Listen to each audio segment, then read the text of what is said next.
Yo, what is up guys, and welcome back to part number 4 of my Ultimate Desk setup videos. So, today we are going to be attaching the LED light strip by Philips, so Philips Hue, and the stickiness on the back of this one is absolutely gone from when it was attached to my previous desk. So, I did get some 3M tape, which I'll go grab right now. Come out of the cupboard. So, I'm hoping the thickness will be fine for that. It looks alright. So we're going to attach him and basically just work our way around the desk. I've got a little space down the bottom here, probably just between the cable management bar and the surge protectors. So it should give a good lighting effect down to the ground, which will be very nice. And we will need to curve it around a little bit because, as you guys probably can't see, but I'll rotate the camera around a little bit. We go from all the way there to the other side. I'll get my big head out of the way. And you can see there is a little bit of overhang. So we need to try and figure out a solution as to how we install those nicely. But what I might do is I'll attach it to the side a little bit so it'll shine onto the wardrobe maybe. We'll see how we go with that. So let's change up the perspective and see how we go. Alrighty, so we've just attached the little Philips Hue controller down the bottom here, and we've attached some 3M tape to the back of the light strip here.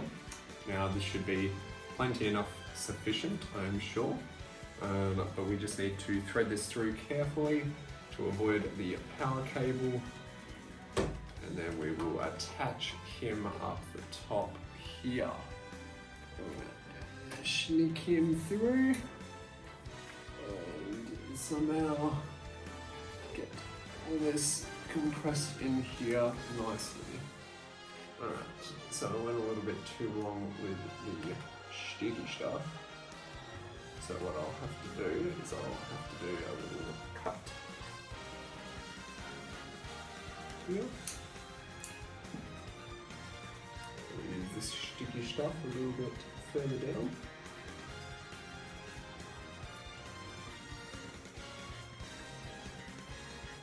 So maybe we'll attach to the metal beam over here.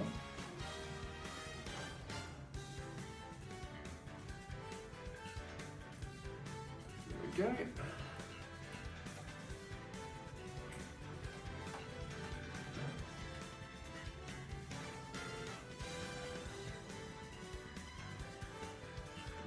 Next stage will be running up close to the power bar here. We're going to make sure that everything sticks okay, which could be interesting. I don't know how long this could take. The other part seems to be sticking fairly well, but it's going to be this long strip that I'm going to be concerned about, just making sure that sits nice and flush, nice and clean. So I might just cut this off in little parts and we'll see how we go from here.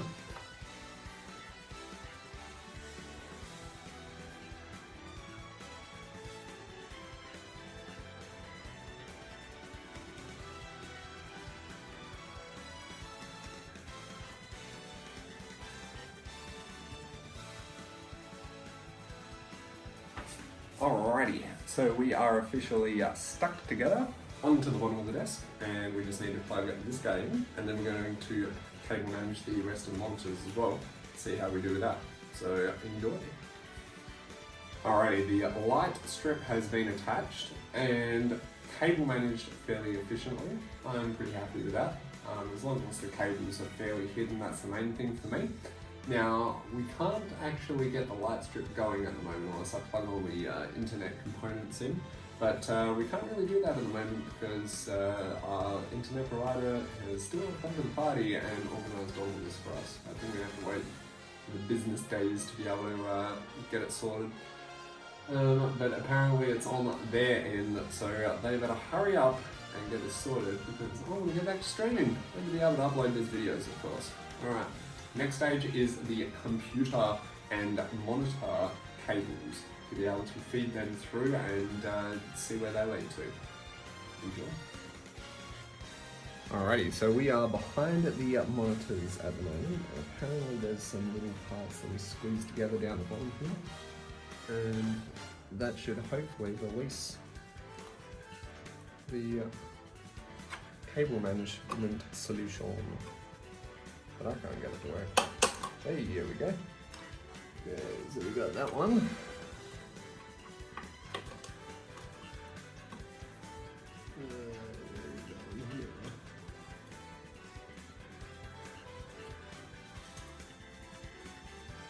So is this all the little tray we have, or?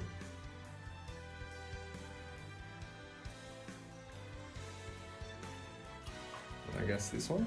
All right. Well, let's have a look.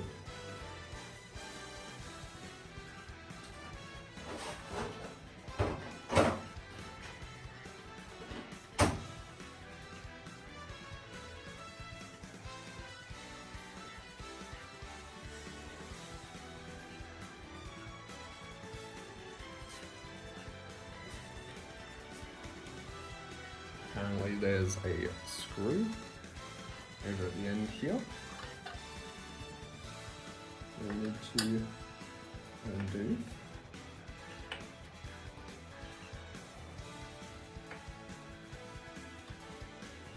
Maybe that's too fine.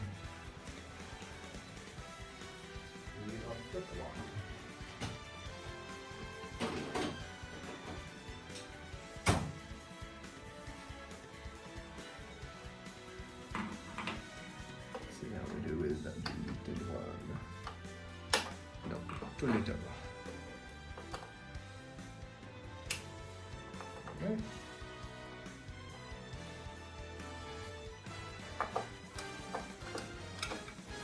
It's coming loose. And there we go. Oops. Got the little screw. That's alright. Cool. Alrighty, so these cables are about full, so let's put them down on the ground. We need to attach the power cable into the monitor. So let's go over to here. Have a look. Okay, power cable is in. I think we just feed this fellow through here and then into there. Would that be right? I'm not too sure. I thought it would have been from the top, but apparently not. Well, it should have enough slack, hopefully, to be able to move around. So I guess now we go and get the other HDMIs to be able to put through there as well. But I'm not sure how many we can actually fit in there, because it doesn't seem like there's a hell of a lot of room. I think maybe it's through the center. There we go. So we might only have room for like 2 cables. We'll see how we go. Let's go get some HDMIs. Alrighty, so after a little bit of figuring it out, well, a little bit, I should say a lot of figuring it out, I've decided to just do as is for the moment, and then we can always adjust it later. I've tried on the other side to put the clip back in, not too hard, just got to line it up right, and then it should just clip in there, just like so. I'll readjust the monitor heights and everything later, but for the moment, that's how it'll go. And then we'll run these ones through down to at the bottom here. Now we've got really short HDMI cables, but that's for a reason. We don't want long ones. We want them to just sit underneath so that we can run the Elgato's straight to it. So let's put this screw up back in and see how this goes. It is a little bit annoying if I do have to do this again, but I don't mind if it means getting the cable management looking right. So let's do it. Hopefully I'm not clamping on any cables or anything like that. That should do. Should still get the up and downward movement. We've got a little bit of cable slack here and here.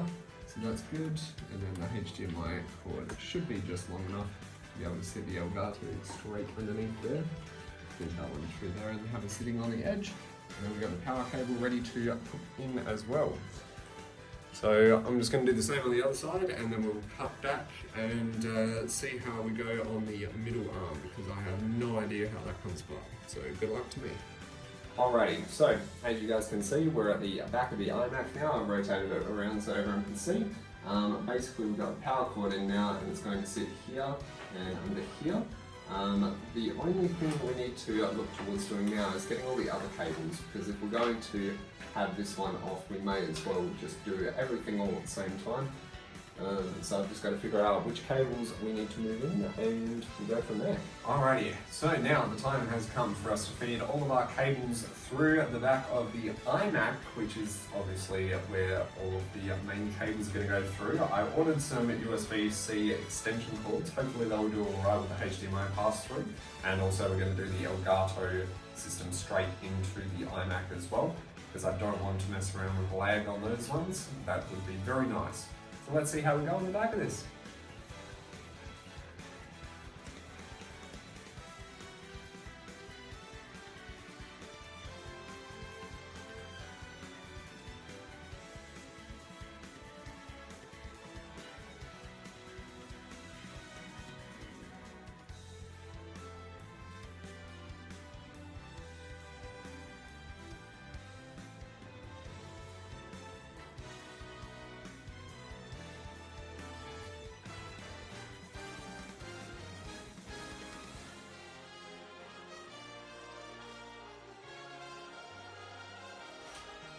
Alrighty, so what we've just accomplished, we've been able to basically feed a HDMI cable out and into the Elgato on each end. We've got power cables going down. We still need to connect those in and cable management a little bit better. Same with the iMac, we've connected that in, and we've connected all of the extension cords down to the bottom rack so that we can have the USB hub sitting in there, and then we'll have all the USB devices running off there. So it's pretty good. Like, obviously the screens look a little bit all over the place at the moment, but that's totally fine because we've got a lot of work to do, and yeah, we enter the final stages of being able to get all of this set up and ready to go. So stay tuned for part number 5. Peace!